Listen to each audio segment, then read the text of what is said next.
Hello, I'm Elisha Quintana, and today I will be speaking with you about my final presentation in this class, Medical Terminology, at Colorado Christian University, and I will just dive right into it.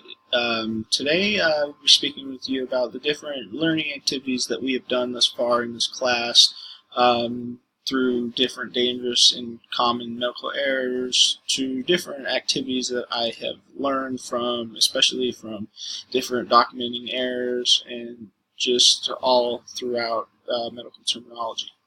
So thank you. Without further ado, I will start the presentation. Okay, in week one, I got to learn about many common medical mistakes that happen throughout the healthcare field.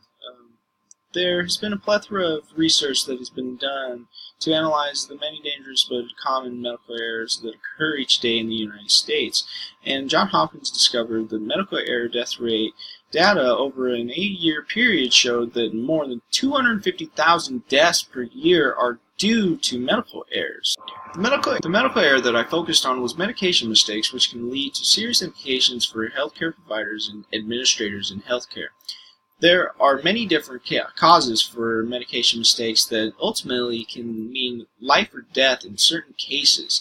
There are many doable steps that can be taken that can produce change and limit medication errors and even death that are happening from this certain medical error. With the right implications of certain measurements that can help aid and lower medication mistakes, there can be improved patient care and satisfaction that the right medication is given at all time. Technology and many other implementations can prove to have dividends in giving patients the right medication that is needed. Getting to know what I learned about myself, I am humble enough to ask questions as I am fully aware that I do not know everything that this world has to offer. Being a Christian, I'm a firm believer in being completely humble and gentle, being patient, bearing with one another in love.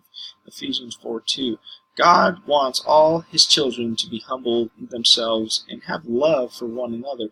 I believe that being humble and knowing that everyone that you could meet could teach you something allows me to always have an open mind. Having an open mind can then lead to making improvements in my own work as a healthcare administrator. I have also learned that my character and personality would function in healthcare environment well, that I would currently have experience working as a medical scribe for Denver Health in the emergency room. Having the experience to work diligently under pressure, especially in an emergency room, has allowed me to obtain a calm demeanor when faced with adverse decisions making when creating medical documents. I have strong leadership with the character that I present, and it would positively influence my work environment by knowing how to take lead in certain scenarios and when to give reins in others, when the time is necessary and or when I don't have the knowledge that someone else does in certain situations. I am humble enough to say that in certain situations I will give the reins to whoever is best suited for the job at hand. That's just the type of person that I am, and I have always been. In week 3, we got to experience different scenarios as being an administrator. The first scenario that we looked at was being a nurse. There was a nurse that was super exhausted, especially for pulling 4 days of 12-hour shifts on her last day of the week, and was covering 4 more hours due to another nurse calling in. This ultimately left a mishap that happened due to the fact that a nurse's patient that she had given opioids before she had left, she didn't document that she gave the patient opioids. Thus, the on-call nurse, the one that came on, ended up giving her an overdose of opioids, which sent her into cardiac arrest. Thus, each patient was okay, but in the end, there was an overdose due to the fact that a nurse was overworked. And overdosing on opioids affects the part of the brain that regulates breathing, and when people take high doses of extra doses, it leads to slowing of stopping of breathing and sometimes even death. There needs to be help for these nurses, and for a nurse to pull 4 days over 12-hour shifts and then on our last day to cover 4 more hours, that's exhausting week for a nurse, and we have to be prepared to see different scenarios like this and to react to different scenarios like this, especially as healthcare administrators, so that we could fully be aware of what is going on and so that we can fully react to the situation as promptly as we can with as much experience as we can. The insight that I gained from the interview with Amy was tremendous. The insight that she told me about the different medical terms that she uses on a daily basis is a wide variety based on the patients that she sees at the time. There are many times that she deals with different medical terms that associate with cardiovascular system, integumentary system, and respiratory system.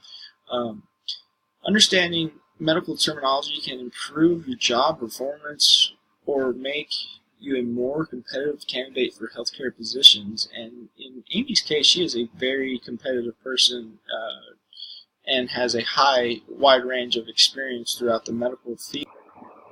The plan for making myself an asset is simple. I pride myself in the work ethic that I currently have built. I believe that doing the absolute best of your ability is what Jesus would want. As he said, whatever you do, work at it with all your heart and as for the Lord, not for human masters. I am not afraid of hard work, and I will outwork everyone that I need to in order to bring the best results. I am willing to work beyond my limits because I know that if the Lord were my boss, I'd want him to believe that I were the best possible version of myself that I could be. I don't strive to be better than anyone else other than myself each and every single day. And knowing that I worked at something the absolute best of my ability allows me to not second guess any decision that is made, and as I have prepared extensively to make the decision in the first place.